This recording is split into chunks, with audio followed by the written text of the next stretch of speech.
নমস্কার বন্ধুরা, তো আজকে আমি আবার একটা মিষ্টি রেসিপি আপনাদের সাথে শেয়ার করতে চলেছি।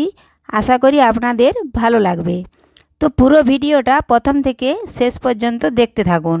আর কোনো বন্ধু আমার চ্যানেলে নতুন হয়ে থাকলে চ্যানেলটি সাবস্ক্রাইব করে বেল আইকনে সেট করে দিন সবার প্রথমে আমার রেসিপি পেতে। তো তার জন্য দেখুন বন্ধুরা, এখানে আমি গ্যাস ধরিয়ে কড়াই বসিয়ে দিয়েছিলাম। তো 500 গ্রাম মতো লিকুইড জাল করে নেওয়া দুধ নিয়েছি, বাটিতে আধ বাটি ছানা নিয়েছি। তো এখন 2 চামচ চালের গুঁড়ি নিয়েছি, 1 কাপ চিনি নিয়েছি। তো বেশ কিছুক্ষণ ধরে দুধ জাল করে নেব। আর এভাবে মাঝে মধ্যে একবার নেড়ে দেব।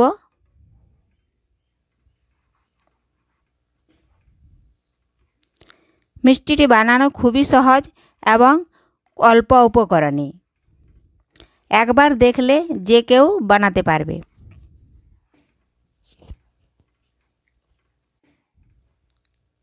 এখন আমি দিলাম চামচে 2টো এলাচ গুঁড়ো করে রেখেছিলাম, দিয়ে দিলাম। তো দেখুন বন্ধুরা, দুধটা জাল করে নেওয়ার ফলে কতটা ঘনত্ব হয়েছে।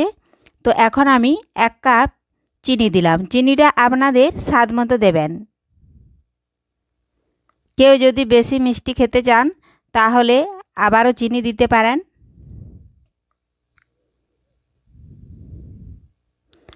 তো এখন নাড়াচাড়া করে ভালো করে আমি চিনিটা গলিয়ে নেব।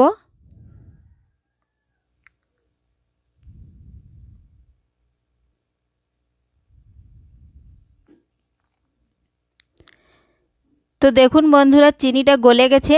এখন আমি বাটিতে ছানা রেখেছিলাম আগে থেকে কেটে, সেটা দিয়ে দিলাম।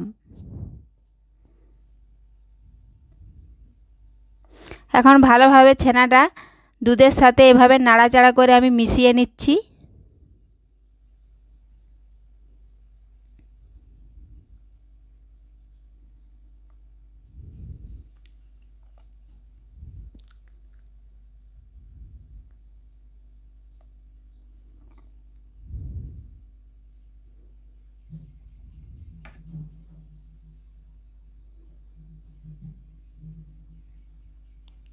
এখন 1 চামচ দিয়ে দিলাম ঘি।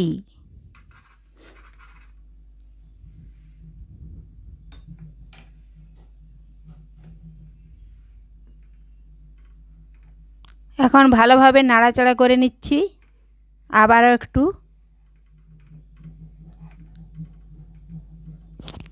তো এখন আমি 2 চামচ চালের গুঁড়ো নিয়েছিলাম, তার মধ্যে আমি 1 চামচ দিয়ে দিলাম। দিয়ে এখন চালের গুঁড়ো ভালোভাবে এভাবে নাড়াচাড়া করে মিশিয়ে নেব। আমি এখানে শুকনো দিলাম, আপনারা পারলে চালের গুঁড়োটা একটু দুধ দিয়ে একটু ভালো করে তরল করে নেবেন, গুলে নেবেন, দিয়ে দিলে তাহলে আরও ভালো হয়।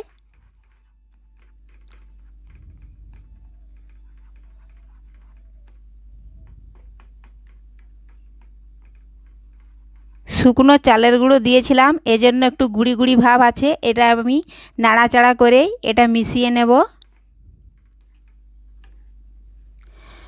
তো দেখুন বন্ধুরা, চালের গুঁড়োটা দিলে তাড়াতাড়ি ঘন হয়ে যায় ও মিষ্টিটাও খুব সুন্দর হয়। তো বেশি চালের গুঁড়ি দেওয়া যাবে না, তাহলে এর স্বাদটা নষ্ট হয়ে যাবে। তো দেখুন বন্ধুরা, কি সুন্দর ঘন হয়ে গেছে। এখন আমি অনবরত নাড়তে হবে, না নাড়লে এখন পুড়ে যাবে।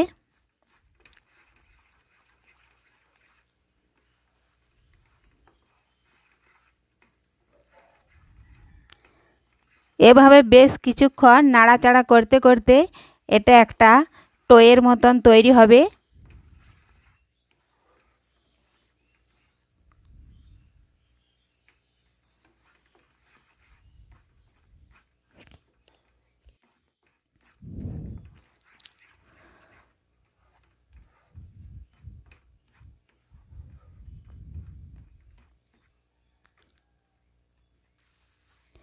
তো দেখুন বন্ধুরা, তো আমার একটা টয়ের মতন তৈরি হয়ে গেছে।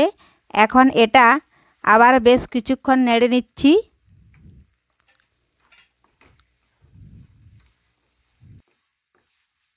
তো দেখুন বন্ধুরা, এখন আমি এই টোটা আমি একটা থালার মধ্যে তুলে নিচ্ছি। থালাটাতে আমি আগে থেকে ঘি মাখিয়ে রেখেছিলাম। তো তুলে ভালো করে থালার চারপাশে ছড়িয়ে আমি এটা ঠান্ডা করে নেব, কিছুক্ষণ সেট করে নেব। এভাবে বিছিয়ে দিচ্ছি, তো ঠান্ডা হলে এটা বসে যাবে। তো দেখুন বন্ধুরা, আমি বেশ কিছুক্ষণ ফ্রিজে রেখে দিয়েছিলাম, তো সেট হয়ে বসে গেছে।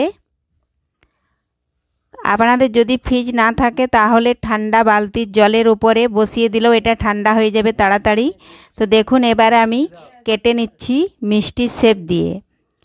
তো আপনারা এটা আপনাদের পছন্দের মতো মিষ্টির শেপ দিতে পারবেন।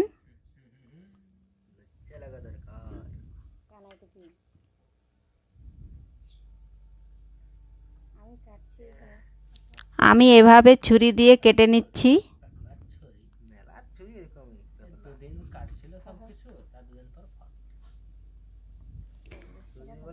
তো আপনারাও এইভাবে এই অল্প উপকরণে খুব সহজেই এই মিষ্টিটি বাড়িতেই বানিয়ে নিতে পারবেন, আর দোকানে যাওয়ার প্রয়োজন হবে না তাহলে। তো দেখুন বন্ধুরা, আমার সমস্ত মিষ্টি বরফির আকারে কেটে নিয়েছি। তো আপনারাও আপনাদের পছন্দের মতন মিষ্টি কেটে নিতে পারবেন এইভাবে। তো এখন আমি এর উপরে একটু করে বাদাম দিয়ে দিচ্ছি, তাহলে দেখতেও একটু ভালো লাগবে। তো আজকের রেসিপি আপনাদের যদি ভালো লেগে থাকে লাইক ও শেয়ার করতে ভুলবেন না। ধন্যবাদ, ফিরে আসছি পরের ভিডিওতে।